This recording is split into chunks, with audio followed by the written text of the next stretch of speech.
কবরের জীবনটা আসল জীবন। বিশ্বনবী দোয়া করতেন, আল্লাহুম্মা ইন্না নাউযু বিকা মিন আযাবিল কবর।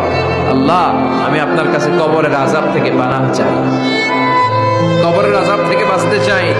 এই কবরের মধ্যে অনেক ফিতনা হবে, অনেক সুয়াল হবে। কবরে প্রশ্ন আছে না নাই?